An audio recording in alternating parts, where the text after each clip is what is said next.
Eminent faculty for the day, Professor Ram Kumar Kakani sir, Dr. V.R. Menon sir, Head Learning and Development Marketing Division, IOCL, all the participants who have joined us. I, on behalf of L&D Department, extend a warm welcome to all.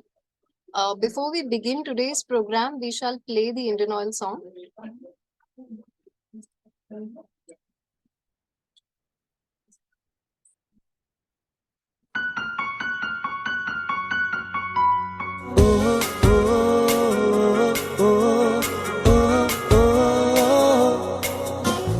मेरा करम मेरा ईमान है, मेरी आन मेरी शान जान है। आधार देश की प्रगति का दुनिया में इतना सम्मान है। आगे बढ़ेंगे ऊंचे उड़ेंगे, हम सबका यही अभियान है। Indian oil, Indian oil, Indian oil मेरी पहचान है। सबके हितों का संरक्षण हो, हर कार्य में नव परिवर्तन हो, हर दिल में भाव लगाव का हो, विश्वास वचन और कर्म में हो। आगे बढ़ेंगे ऊंचे उड़ेंगे, ये मूल्य मेरा अभिमान है, अभियान है, मेरी शान है। Indian oil, Indian oil, Indian oil मेरी पहचान है। Indian oil, Indian oil, Indian oil मेरी पहचान है। Thank you so much all. And now I would take this opportunity to introduce Professor Kakani. Professor Ram Kumar Kakani sir currently holds the position of Director IIM Raipur. Earlier he has served as Head Governance Center at IIM Kozhikode from 2020 to 2022. He also holds several key board level memberships such as Governing Body Member for All India Institute of Medical Sciences Raipur, as a member of the Governing Council of Hidayatullah National Law University Raipur, an Academic Council member of Indira Gandhi National Forest Academy, among others. Earlier, he was faculty at XLRI Jamshedpur and LBS NNA Masuri. He has worked abroad as an academic in Denmark, Nigeria, Singapore, and UAE. He started his career as a technocrat in the corporate sector and moved towards the academic field, focusing on finance performance strategy. He holds rich industry experience in organizations such as Blue Dart Express Limited, Kolkata, Steel Authority of India Limited, Bokaro, Engineers India Limited, New Delhi. Lately, Professor Kakani has moved towards the leadership domain to explore socially impactful initiatives aimed at public administration, including holding a director position of a registered society, Government of India's National Center for Leadership Development and Competency Assessment, that is NCLDCA. He has co-authored prominent books with publishers ranging from Cambridge, Sage to Routledge, such as Corporate Finance, Financial Accounting for Management, Indian Business Group, Strategy and Performance, Finance Made Easy series, etc., which we can all peruse. His textbooks with McGraw-Hill run into multiple editions.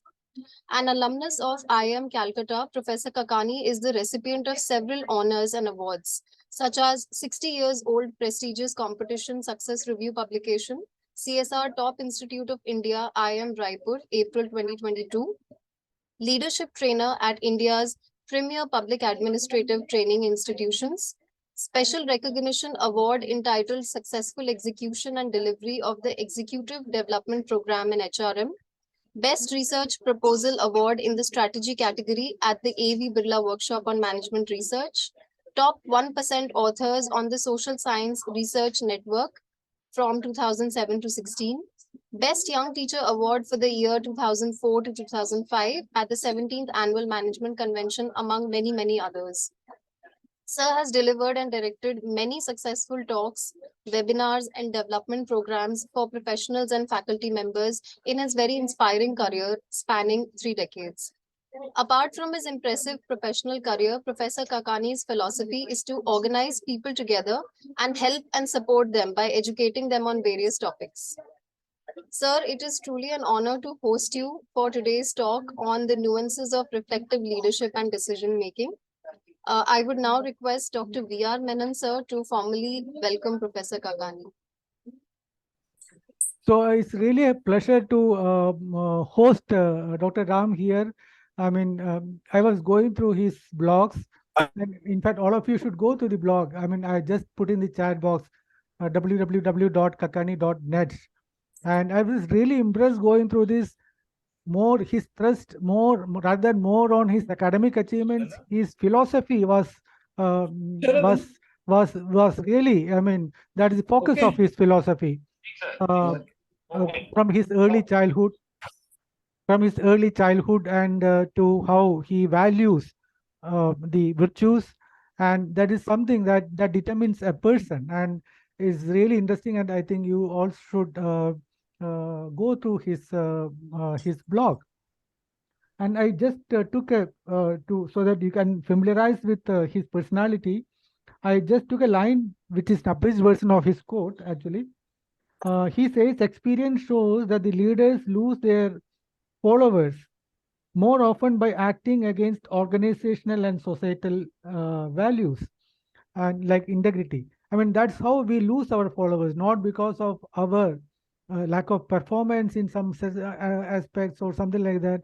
We lose them because we are not ethical and we are not socially responsible, and therefore the people watch us, and then we lose the followers. So that's a great insight, which really struck me, and is something that we can really reflect upon. Now, coming back to IIM Raipur, we have partnered with IIM Raipur. They are our knowledge partners for a very important program called Hansa, which is for early career officers. We are under marketing division. We have started to give intensive training program for this of early career officers for towards the leadership journey. And 25 of our officers currently are in IIM Raipur campus. I mean, there's a great feeling that I'm having. After their first in-campus training program, which is lasting 2 weeks, then they will be given an action learning project or initiative, which is basically uh, to trigger volunteering activity in the organization.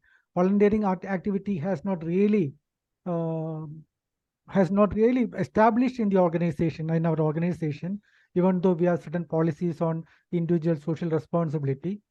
We hope that these youngsters, which are now so eager to learn, and they will during this process in the next 6 months or so, they will trigger a movement of volunteering activity in the organization. And this is the trust that we have given to the knowledge partner here, IIM Raipur, and headed by Dr.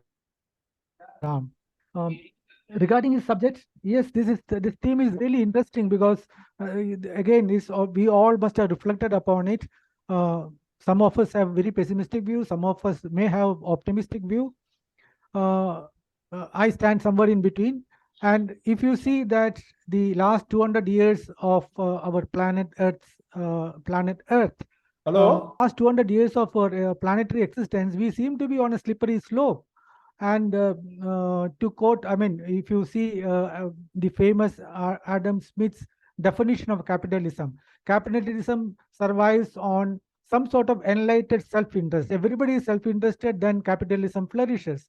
That is his concept. But then, how does it affect our values? How does it affect our virtues? Are we going the right direction? So I'll just take a quote also from the Mahabharata, which is from our Draupadi talking to Yudhishthir. So Draupadi says, you leave aside all your dharma. The most important thing in this world is power. She says, I bemoan those who do not have powers. And that is the concept actually, which sometimes we all have ingrained ourselves, that the power is the ultimate thing. The pursuit of power, the pursuit of wealth is the ultimate thing. So where does it lead us? So that is an important thing that we have to think about if you have to survive in the next few generations. And here I feel that I'm a small person in this, but then we all are going to listen to Professor Dr. Ram on this, and I really hope that we will come up with better answers. Thank you, sir, for coming and going to enlighten us, and we really look forward to your talk. Yeah, thank you. Up to you, sir.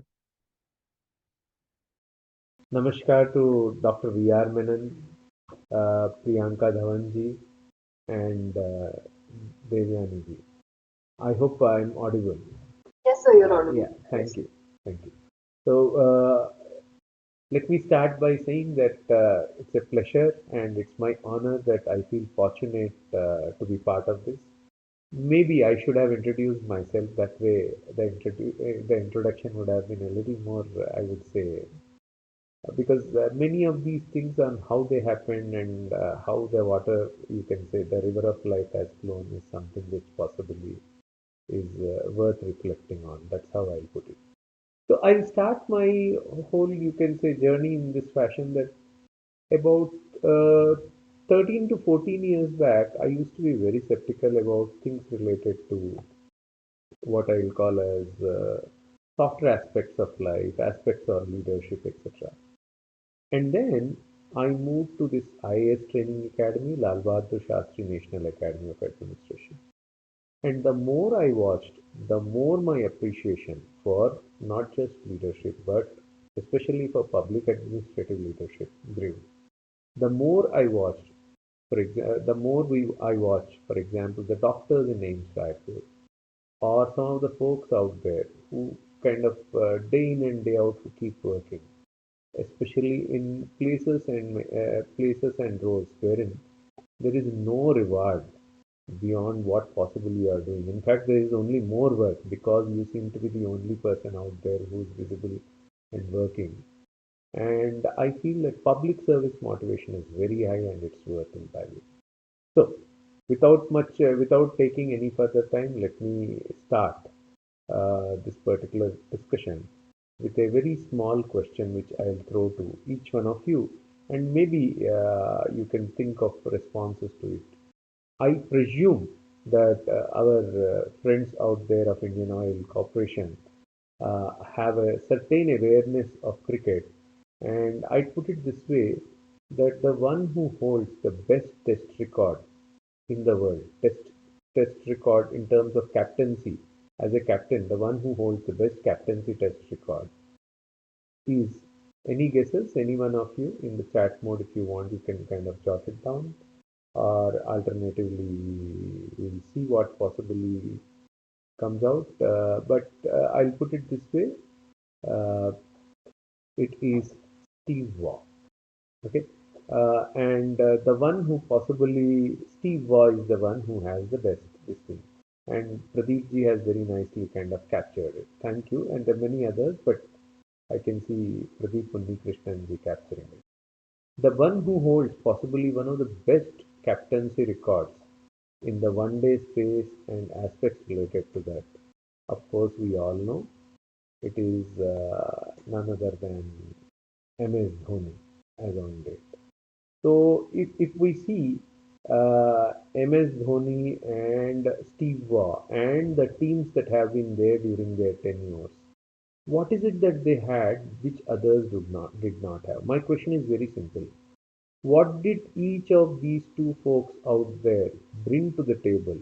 That is Steve Waugh in Test cricket, if you are of my generation, if you are a relatively, let's say, about a relatively recent generation, then possibly MS Dhoni in the one day cricket, or you can, if you want, you can even think of Saurav Ganguly. What is it that they brought to the table which others could not do? And in that sense, we can capture the aspects which possibly are being mentioned out there: calmness, clarity, okay, vision, cool and calm leadership, okay, right man at right place, tough decision, taking responsibility. Uh, Sandeep ji, what does leadership mean out there also has to be kind of captured. Decision making, team first, fantastic. Some very, very valid points. Connect with What I'll do is essentially capture the aspects which you are mentioning here into a very nice framework, and that is how we'll ensure that our discussion becomes a team building luck. I'd put it this way: luck possibly Abbas was the brave. It can't be just because there is a thought process to it. I'll also explain that. Reflective leadership, okay. What does that mean? I'd love to know. Appreciating others in a true sense, leading from the front, owning the decision, strategic thinking, looking into the process rather than result oriented. Fantastic. So then, let me share my screen and take it a little further.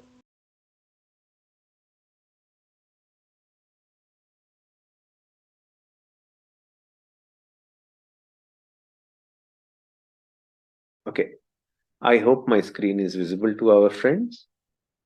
Yeah, it's visible, sir. Thank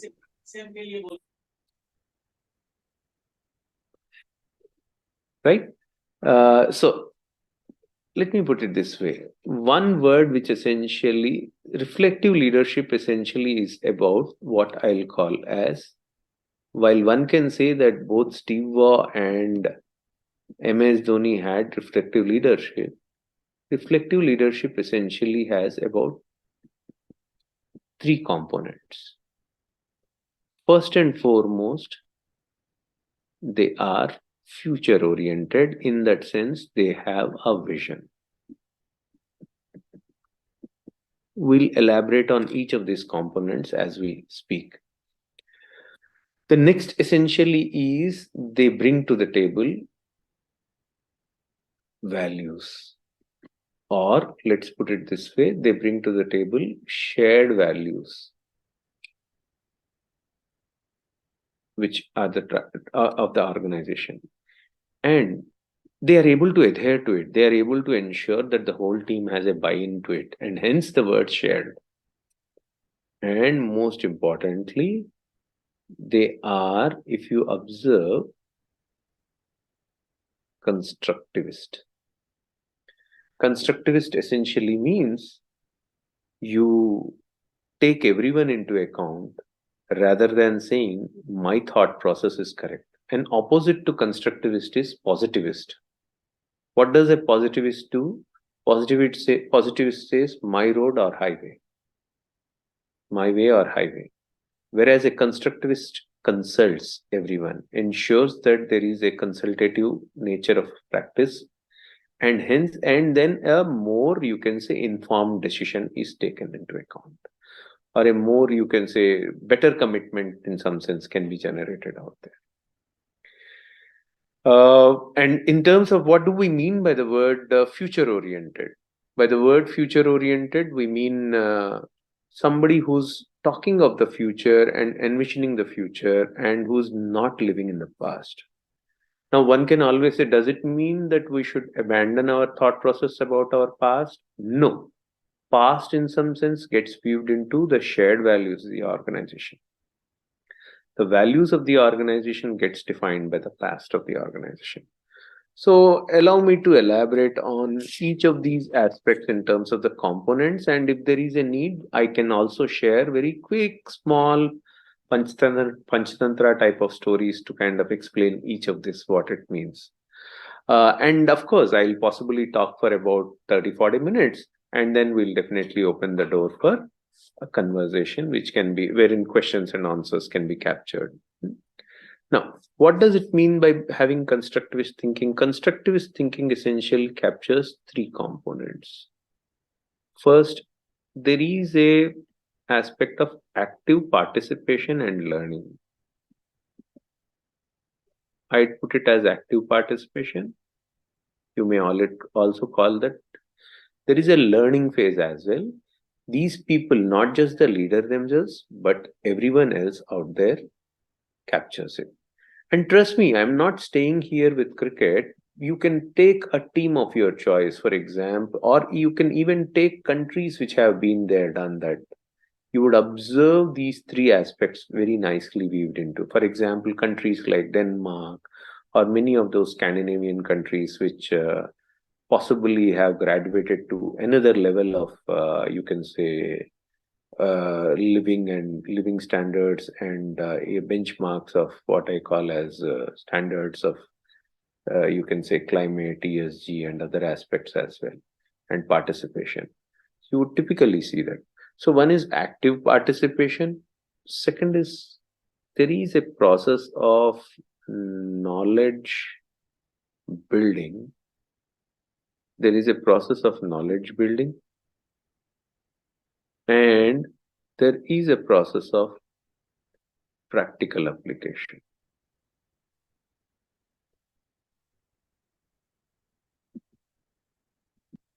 These are the three aspects that are there within constructivist.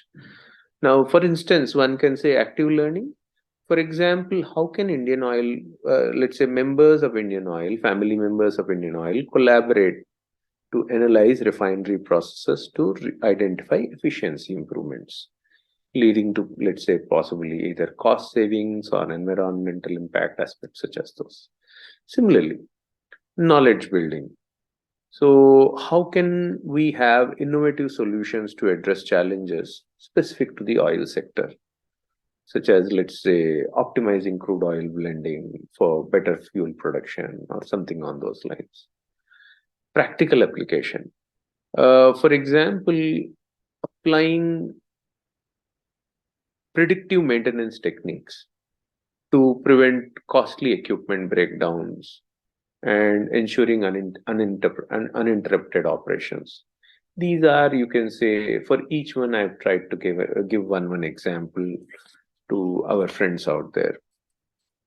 Let me also give you a small example of what can a leader do to enable this as part of the culture of the organization or department or division of which they are part of it. How do we imbibe this quality?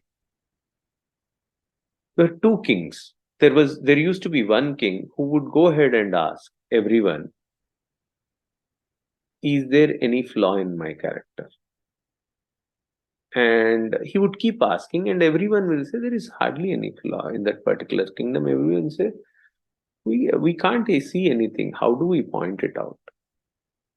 And he used to be typically worried that nobody is able to point out a flaw in my character. So one day he is crossing the bridge, and on the bridge there comes another, there is this chariot of another king which is coming from the opposite side.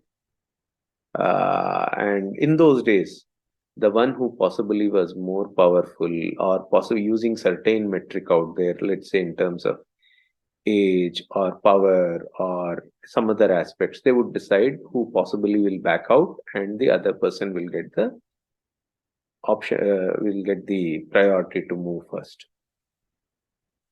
So both the chariot riders kind of have had a contest and had a discussion. No, my king is big, my king is. When they looked at it, the size of both the kings were same, age was same, everything else was same. Said, let us see the ethics of your king. So the one who would ask everyone, what is the flaw in my character? The charioteer of that, he said, look, my king is someone who does good for good and who also repays those who are evil with evil. This is the specific aspect of my king. On the other side, the other chariot rider who's there says, look, my king is definitely not like your king. Your king seems to have huge amount of law. My king is someone who will do good for the one who's good, who will do good for the one who's also evil, and he will also try to do good for someone at a later point in time who possibly has even hurt him. The moment this conversation was heard by the king or protagonist in this particular case, he got down. He said, I have found a flaw in my character. He quickly moved out and allowed the other king to possibly have the right of way to take the bridge first, to cross the bridge first. What does this, why am I trying to share this? If you see, one of the key traits of a constructivist is, if you want to be a constructivist, is always seek feedback. Always seek feedback to ensure that The process ought to be not just consultative, but also seek feedback to ensure you improve. That's something which I'll put it. Now comes the aspect of future oriented. What does future oriented means? Essentially means I can't live in a world wherein I'll say 2011 I did not get one increment which the company was due to give, but so and so my boss in those days at that time did not sign the paper rightly, or this or that. You will see in an organization you will have a certain grudge or two. Each one member may have. The point is constructive, future oriented means forget about all those things. Look at the components which possibly are there in a future oriented mindset that are there. First is they are always anticipating change.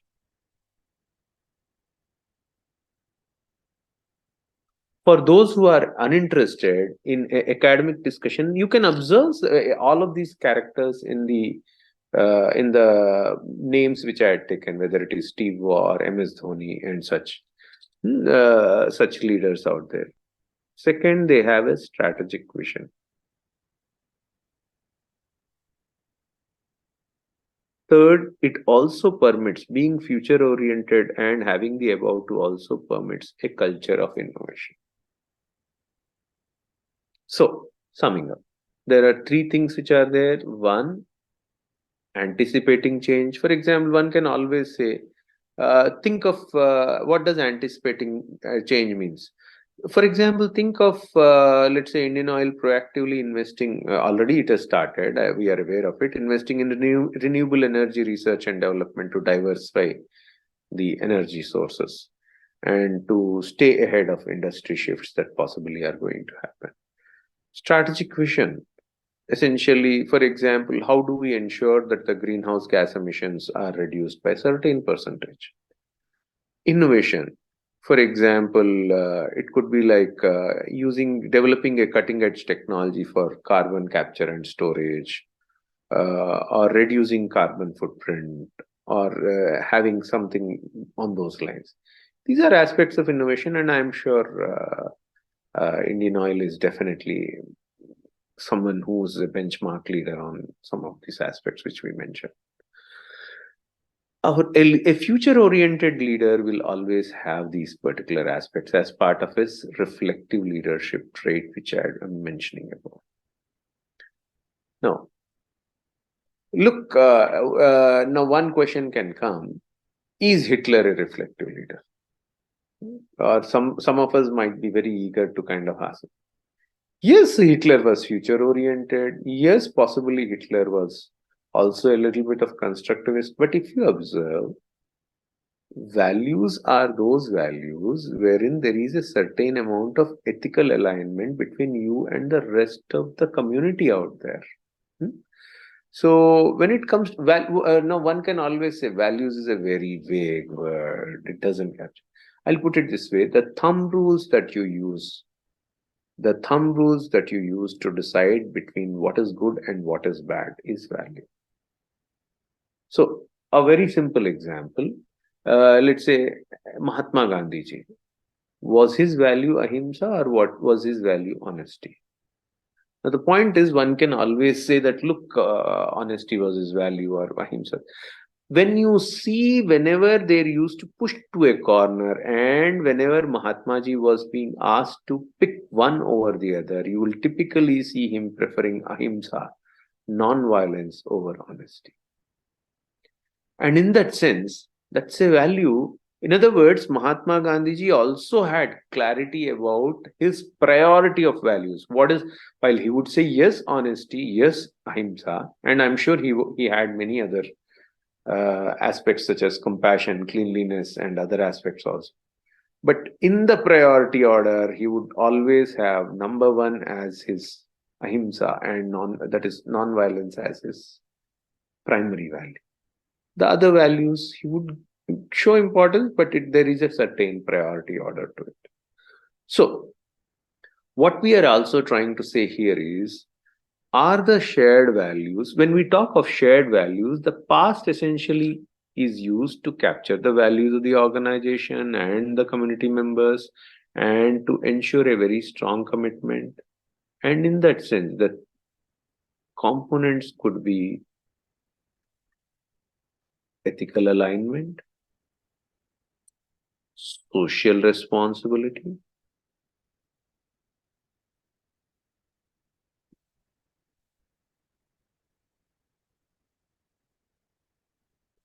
and apart from ethical alignment and social responsibility, it also leads to what we call as cultural consistency.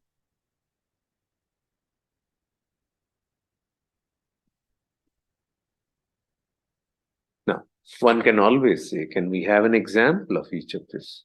So, for example, in the corporate sector across the board, not just Indian Oil, it might mean, for example, a commitment to transparency and a certain governance practices inside the organization. That could be an ethical alignment which the organization would agree to.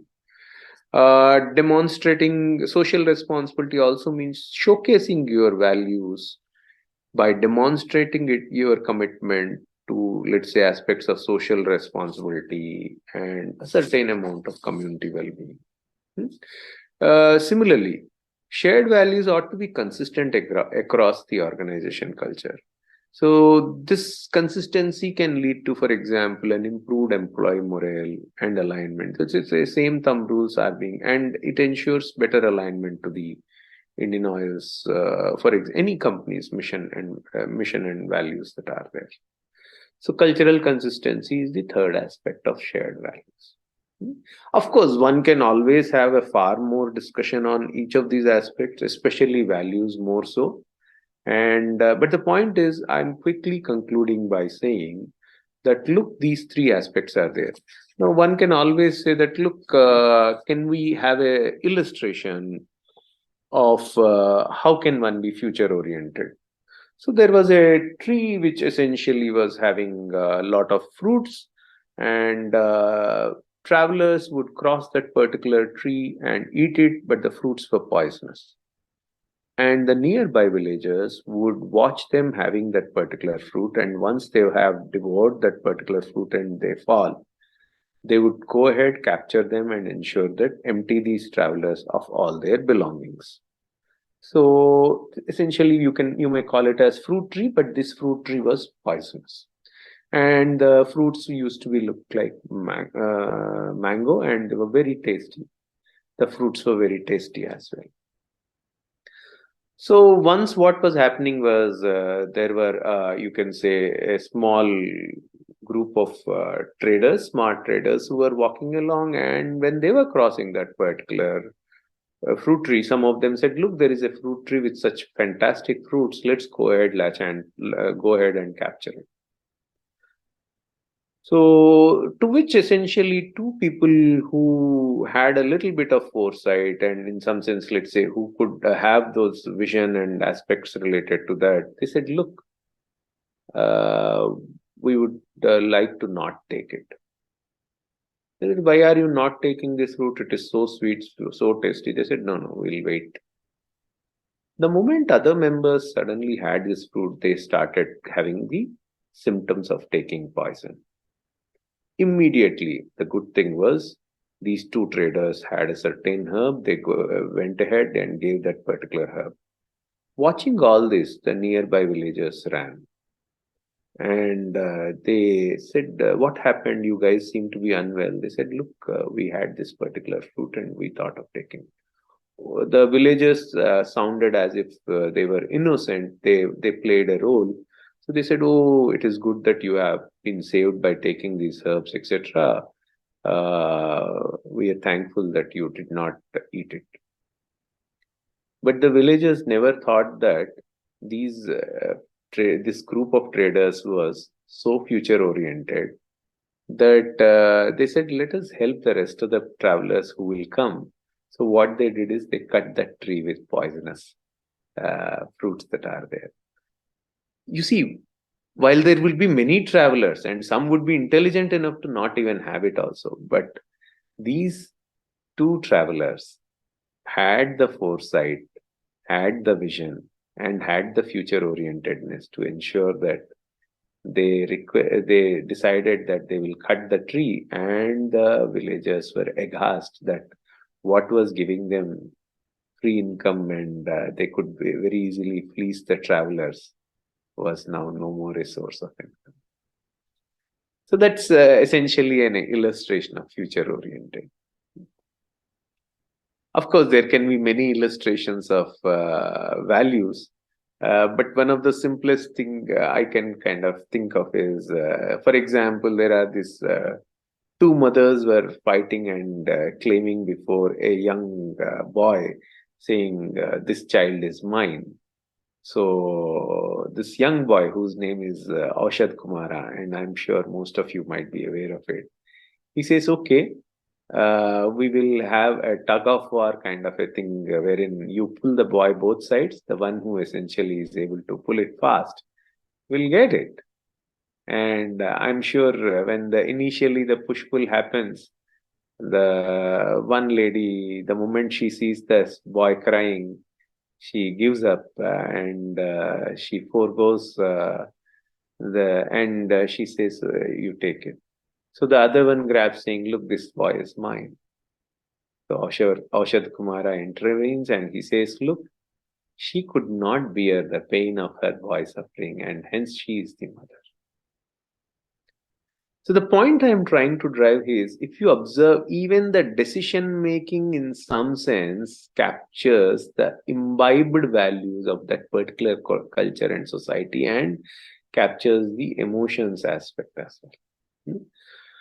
So these are, in some sense, you can say, certain effects of each of these aspects. So in summary, reflective leadership is about shared values, future orientedness, and being a constructivist. Which essentially leads to a certain question which our Dr. Menon very nicely pointed out. It is 200 years and we see capitalism having a certain trade. Is that going to be something which possible? Is it, how can then there be a reflective leadership out there? Let me focus on this aspect to very quickly summarize what I was trying to. You see, this is of course part of my book on recent book with Routledge publisher as well. But you see, there are many ways of decision making. One of the primary way in which corporates operate is by way of efficiency based decision making, wherein we focus on more output to input, as simple as that.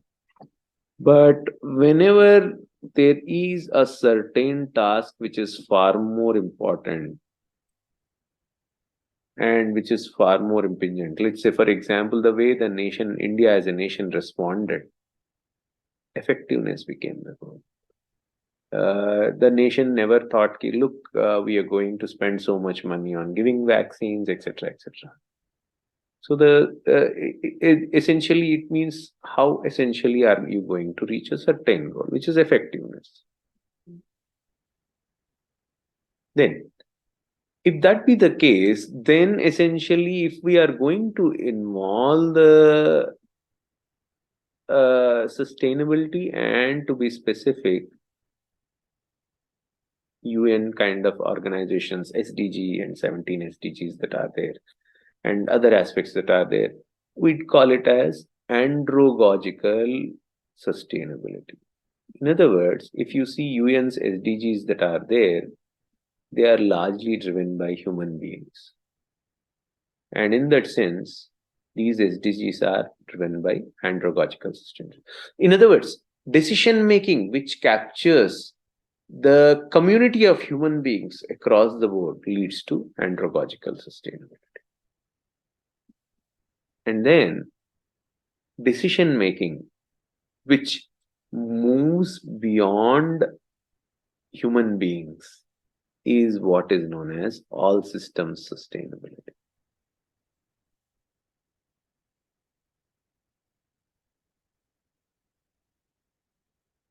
What does it mean? It means that if we are able to weave in a certain consensus wherein we say that both living and non-living beings, not just restricting to human beings, will lead to a phase of all systems sustainability. Of course, our research monogram with my research monogram with Routledge typically elaborates on how, for example, districts and public systems could focus on all system sustainability, and I'm sure there could be other aspects to it also. But I think that possibly is there. So Priyanka ji, how much more time do I have in terms of taking this a little further, or should we move to questions and answers? Sir, up to you. You can take as much time, sir. Okay, right. I'll take another 10 to 15 minutes to capture. Now that we've appreciated what is reflective leadership and possibly how this reflective leadership, in some sense, we hopes to move towards all systems sustainability perspective and all systems certain perspectives. If you observe these leaders, if you mentioned Steve or MS Dhoni, you would see them having a decision making which also imbibes traits of reflective leadership. What are the three ways in which decision making can be taken? Decision making can be taken using cognitive way. Decision making can be taken using emotive way. And decision making can be taken using a cognitive way. And to my friends from the corporate sector who think this seems to be a sophisticated theory, don't worry, these are all a few simple jargons. I'll try to elaborate on each one. And I won't complicate even giving the components of each of this. If needed, one can always spend time. But a very quick summary of it is, you see, cognitive way of doing things is essentially using logic, science, and using certain law, etc., to ensure a decision is taken. In other words, if there is a lot of time that is there, you would always prefer to use the cognitive way of coming to a decision. Emotive way of decision making essentially is taking decisions based on emotions, feelings, and aspects related to that. Cognitive way of decision making is the instant part of it, and this instant part or the willpower part of it essentially is the cognitive way of decision making. In other words, if there is hardly any time there for you to take a decision and still you are able to take the right decision, then it is the cognitive portion of your brain which is working and ensuring the right decision. For example, MS Dhoni, you would have observed, there are ample number of instances wherein the decision has to be taken and he goes ahead, takes a decision. Wherein, you kind of get surprised at how come he was able to so quickly take such a decision. Whereas other leaders and other members would have possibly not been able to come to a decision or would possibly have halted to the wrong side. That's the cognitive part of the brain. Cognitive, or let's say, for example, if workers have called out for a certain, you can say, strike in an industrial area, and if a notice of 1 week were to be served, then you would agree that the decision maker of the organization would be using the cognitive part of the brain. But if there was a certain issue of, let's say, misbehavior of a certain employee, or on a certain issue, tempers run high or something like that, then it would, and yet you would know that, look, after 1 hour or after 2 hours, there will be a dharna or something else which will happen. Then your decision making is based on the emotive way of decision making. You would take into account the feelings, emotions that you are going to have, and possibly if you are a feeling type person, you will also take into account the feelings of the other party as well, and then come to an emotive way of decision. But imagine a bunch of workers coming and slapping you. The decision you take, the response you do at that particular point in time is a cognitive way of decision making. In that sense, The reflective leadership's one of the key aspect is decision making ought to be using all the three, and one needs to find ways and means such that the cognitive part of the brain gets sharpened much more than the other aspects. You see, you can outsource the cognitive part as a leader, or you can find ways and means to deal with it, because there will be enough members in your team with a good, you can say, IQ, logic, law, or you can even buy it from the market by hiring a BCG or someone out there.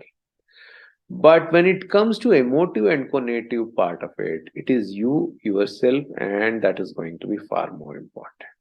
How you behave. Of course, there are various ways in which that are there. Let me quickly give three small stories to capture each aspect of this decision making.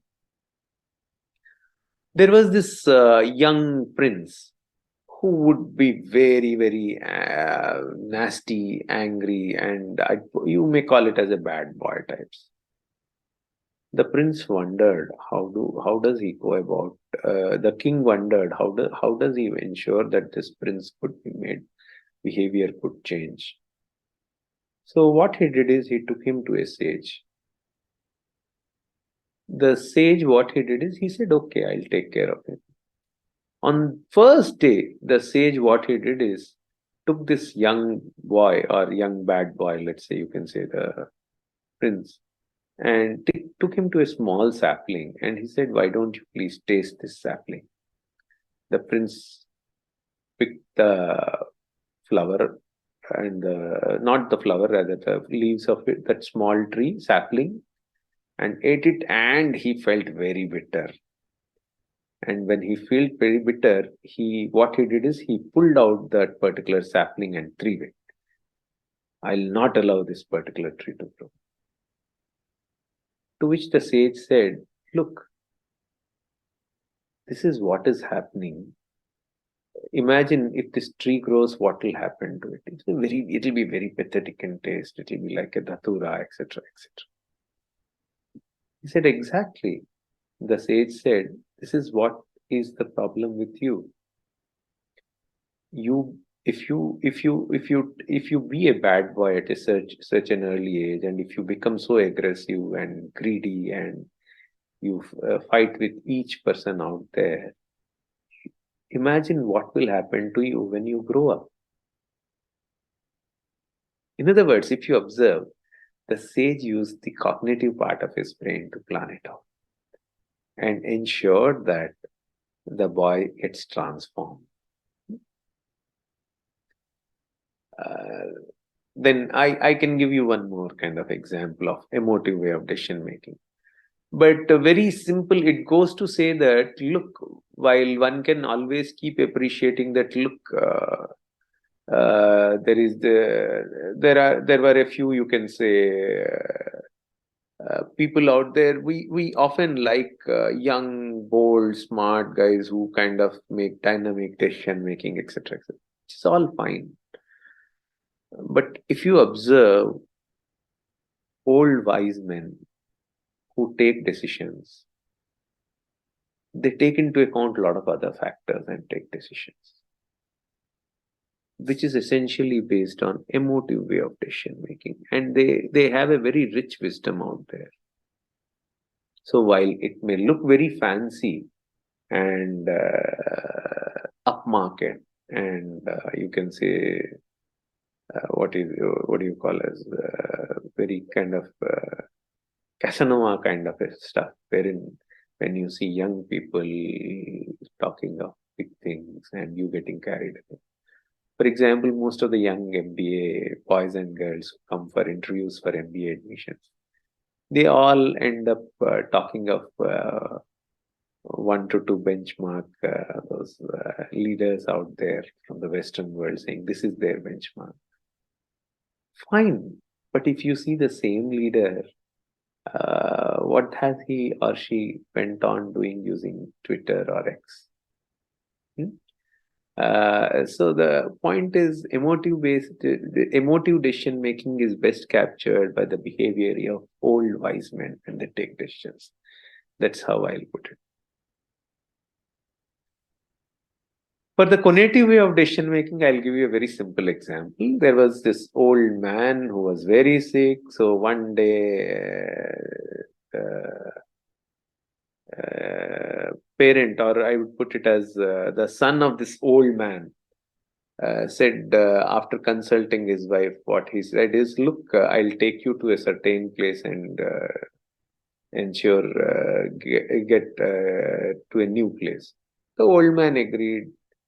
He sat on the bullock cart. So there was this young boy who was very fond of the grandfather. So he said, Papa, Papa, I will also come with you wherever the grandpa is going. He kept on saying, look, why are you coming to this? He did not agree, and he ran and sat on the cart, bullock cart. And finally, the old man, what he did is, the father of this young boy went to a forest area, and then he started digging a grave for the old man. Why? Because he was seeing the old man as someone who was unable to contribute economically, had a lot of problems, and somewhere both the husband and wife thought this is the best way they could possibly manage things in a more peaceful fashion. So this young boy started seeing that there was a there was a grave being dug and soil being taken out, etc. He kept on asking, "Why are you doing this? Why are you doing this?" He thought this small boy won't understand much. He said, "Look, I'm digging a small grave, and I'll put grandpa in this, and I will dump soil above it, such that grandpa is taken care of, and then we'll go home. Don't tell this to anyone." He said, okay. What this young boy did is, he had the cognitive part of the brain. He started digging another grave beside the grave which dad had made. So this father of this young boy said, "What are you doing?" He said, "I am digging one such that I will not need to take so much time when you become old. I will use this grave to quickly. I want, you see, right now, grandpa is tied with rope and he's being kept in the cart. I won't need to waste so much time when you become old. I will very quickly put it." So the young boy captured the cognitive part of the brain very well. Of course, the story ensures that the father understands the flaw or error which he is doing, and immediately takes the grandfather back home, and they are, all three of them live happily. So with this, I think I'll capture this thing by saying, look, decision making needs to capture all these three aspects: cognitive, emotive, and cognitive, and move further. The floor is now open for questions and answers. Thank you, Dr. Ram. And I will request now the participants you can post the questions in the chat box, or you can also unmute and ask questions. So I will, Dr. Ram, I'll start with my first question. I mean, so this is regarding, I mean, I was looking at the components of the reflective leadership, which you had model you had given. And it immediately struck me as a prime example of this is probably our Emperor Ashoka, because many of these, for instance, the shared values and the social responsibility that he has shown in through his edicts. He has put up hospitals for animals, which is your all-encompassing outlook compared to the more anthropological thing. And then future-centered, and he also writes in his edicts about that me and my children and my grandchildren will follow this dhamma and throughout, and he has spread it across the world also.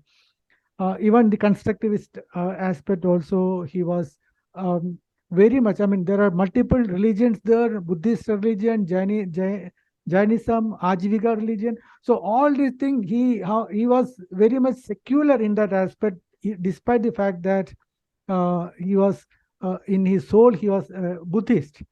So I feel that that is a prime example. But at the same time, when we look towards the present, uh, I'm not really able to see similar people of a similar stature. What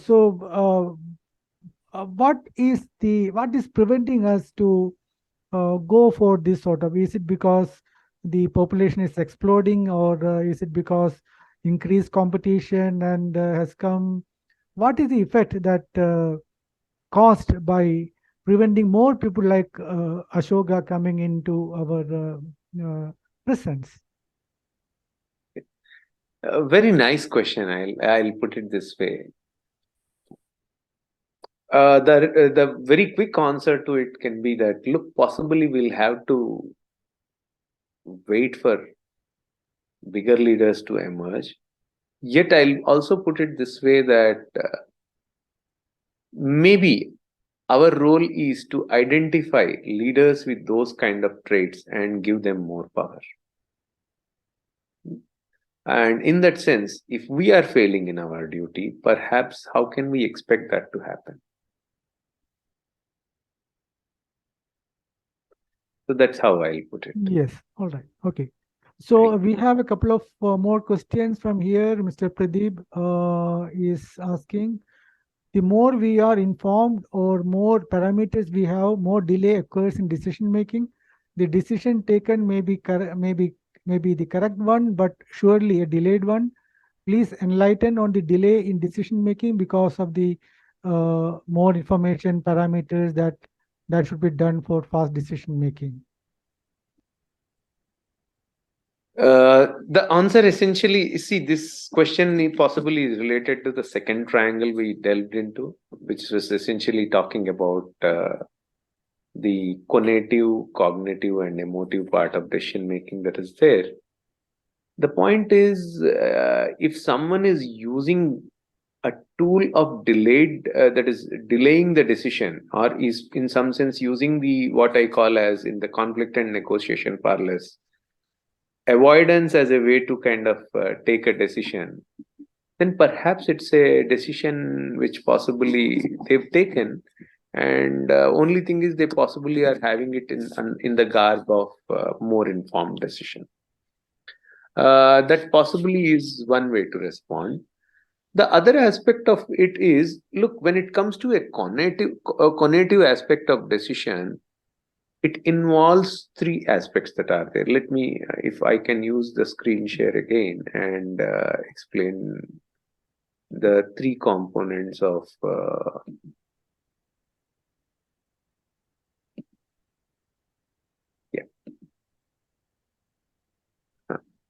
the three components of the cognitive and cognitive and other aspects. If you see, cognitive aspect of decision making has three aspects of it. One, it involves knowledge acquisition, and in that sense, you would agree that if a certain thing needs time, we possibly need to agree to it. It also involves, as I was saying, analytical thinking. For example, I was saying it uses with science, law, logic, etc. Third, it also, in some sense, needs to have a certain strategic insight. And in that sense, a delayed decision making might be it possibly is getting delayed because they don't see a urgency to take a decision, and they possibly also would like to weave into the decision these three aspects which we are mentioning out there. Whereas a conative type of a decision making, if you ask me, captures aspects such as, was there a purposeful action? For example, certain bunch of workers or your own colleague coming and slapping you. How did you respond to it? Was there a purposeful action? Was there a goal setting that was done in your mind before the event happened? And was there a proactive behavior which was there? If you observe, all these aspects are there when it comes to people like Dhoni or someone else playing a helicopter shot, or possibly deciding on a certain last over being given to a certain person, Or let's say saying that, look, I'll lead it from the front and I'll not give the charge to anyone else in aspects of justice. What it also means is to improve the cognitive part of the brain, one needs to think about these issues in your mind, even though you are not practicing it. In other words, in the mind of MS Dhoni, repeatedly he will be thinking, when the ball comes like this, I'll do this. When the ball comes like this, I'll do this. It is not just merely practicing, it is also practicing in ensuring that it is part of your subconscious. So it is not that you need to be worried about very great dangerous moments or disaster management, but at least in your mind, if you are clear that, look, if this incident happens in my office, this is how I'm going to respond, is a cognitive way of decision. And hence, just in case if an event such as that happened, your response there would in some sense reflect the cognitive part of it. Okay, I think you by cognitive, you're basically meaning it's something intuitive which is coming with repeated practice and as a habit. Yeah, Yes. all right. So I think that answers Rishabh's question. How to work on development of the cognitive part of decision making? Basically, what you're saying is repeated practice or habit forming. All right. Yeah, definitely. There is another question from Manik. He is asking, is EQ a weakness? Is EQ a weakness at lower middle management level? Are they lesser developed in the lower and middle level management? Okay, I'll put it this way, that other things remaining same, lower age would possibly would also mean relatively lower EQ. I hope you agree to this particular assumption. Yeah. So if that be the case, if a person is younger, middle management and junior management is about essentially people who are very young, like let's say management trainee in Indian Oil. Compared to, for example, somebody who's a general manager or who's more than that in Indian Oil. You would agree that by default, the EQ levels are bound to be different because of very limited life experiences out there in this young man, which is what I was trying to mention about. Okay. All right. Another question is this is from Vikas Chandra, how to reverse a bad decision without hurting somebody's ego? That's a question that is asked. I think one of the best ways to reverse a bad decision without hurting one's ego is possibly going in for a consultative process of decision making. You see, Gary Uckel mentioned that, if I remember correctly, there are 4 ways of taking decision making: authoritarianism, authoritative, consultative, democratic, and last being delegating. So, if you have no knowledge of a certain subject, best way of taking leadership decision is by way of delegating it to appropriate person or party. But if you have more information, more knowledge about a certain aspect, and you possibly are far more well informed, then authoritative way of decision making makes sense. But there are 2 more positions which I mentioned in the middle: consultative and democratic. Possibly these also will come into play as the level and issue complication that you face gets looked into. All right, very nice. So we'll take this last question. There is a likely conflict between cognitive and emotive aspect of decision making. What could be the possible way out? If you have more time, always go for cognitive way of decision making. Very simple thumb rule. Or alternatively, try to buy time and use cognitive way of decision making rather than emotive way of decision making. Only when there is a time crunch, for example, you have to take a decision in half an hour or 1 hour, and when you know, okay, there is a certain element out there which possibly, as I mentioned, so there I think you may go for an emotive way of decision making. I think we have run out of time, so otherwise there will be so many questions coming. So, Dr. Ram, we are really thankful from IOC for agreeing to do this wonderful talk. And I hope that you'll also communicate the essence of reflective leadership to our young boys now presently in your campus, that so they will become good at it. And Priyanka, then I'll let you conclude. Thank you, I sir. have I have one request out there. I need one T-shirt from Indian Oil. It's our pleasure. It's our pleasure. Yes, yes.